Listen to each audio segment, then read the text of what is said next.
देखिए, बिहार में रिसर्च को अब बड़ा बढ़ावा मिलेगा। मुख्यमंत्री डॉक्टरल फेलोशिप योजना लागू करेंगे और 17 विश्वविद्यालयों और 4 शोध संस्थान इसमें शामिल होंगे। हर साल 650 शोधार्थियों का चयन होना है। हर शोधार्थी को 15,000 प्रति माह फेलोशिप मिलेगा और नए विषयों पर शोध और नवाचार को प्रोत्साहन दिया जाना है। इसके साथ ही उच्च शिक्षा विभाग ने अब इसे लेकर तैयारियां तेज कर दी है और कैबिनेट की मंजूरी के बाद इसकी शुरुआत होगी और इसी वर्ष योजना को लागू करने की तैयारी सरकार की तरफ से की जा रही है।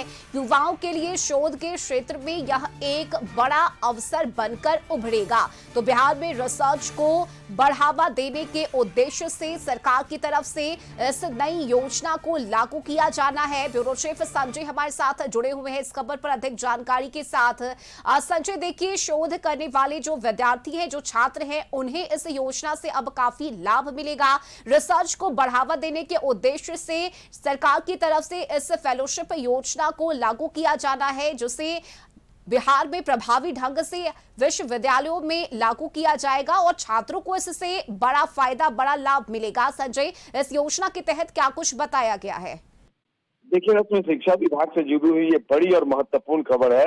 राज्य सरकार ने राज्य में उच्च शिक्षा, शोध और नवाचार को नई दिशा देने के लिए एक प्लान तैयार किया है और इसी कड़ी में मुख्यमंत्री डॉक्टरल फेलोशिप, जिसे आप मुख्यमंत्री शोध अध्येता वृत्ति कह सकती हैं, इस योजना को लागू करने की प्रक्रिया तेज कर दी गई है। इस महत्वाकांक्षी योजना के तहत बिहार के जो 17 यूनिवर्सिटीज हैं और 4 शोध संस्थान हैं, उसमें पीएचडी कर रहे अभ्यर्थियों को, जो शोधार्थी होंगे, रिसर्च स्कॉलर होंगे, उनको आर्थिक सहायता उपलब्ध कराने का प्लान तैयार किया गया है, जिससे वे बेहतर तरीके से अपने शोध कार्य को आगे बढ़ा सकें।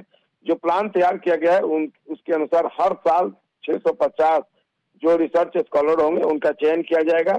चयनित जो रिसर्च स्कॉलर होंगे उनको शोध अवधि के दौरान प्रति माह 15,000 रुपए की फेलोशिप दी जाएगी।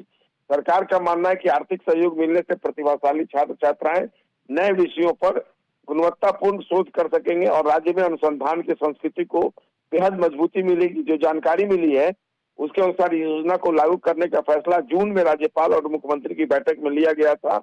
अब उच्च शिक्षा विभाग जो है वो प्रस्ताव को अंतिम रूप देकर विकास आयुक्त की अध्यक्षता वाली प्राधिकृत समिति के समक्ष प्रस्तुत करेगा और समिति की अनुशंसा मिलने के बाद इसे राज्य मंत्रिमंडल की स्वीकृति के लिए भेजा जाएगा। सरकार का मकसद है इसी साल फेलोशिप योजना की शुरुआत कर देना। इससे विज्ञान में, प्रौद्योगिकी में, समाज विज्ञान में, कृषि, चिकित्सा, पर्यावरण और जो दूसरे महत्वपूर्ण क्षेत्र हैं उस पर शोध की नई गति मिलेगी। विशेषज्ञों का मानना है कि यह जो पहल है वो राज्य के विश्वविद्यालयों में शोध की गुणवत्ता बढ़ाने, नवाचार को प्रोत्साहित करने और युवा शोधार्थियों को आर्थिक संबल देने की दिशा में महत्वपूर्ण कदम साबित होगा। साथ ही इससे बिहार में उच्च शिक्षा का स्तर जो है वो बेहतर होगा और राष्ट्रीय स्तर पर शोध के क्षेत्र में राज्य की भागीदारी बेहद मजबूत होगी। जी रश्मि। बिल्कुल संजय, आप बने रहिएगा हमारे साथ। खबर पर अपडेट आपसे आगे भी लेंगे। बिहार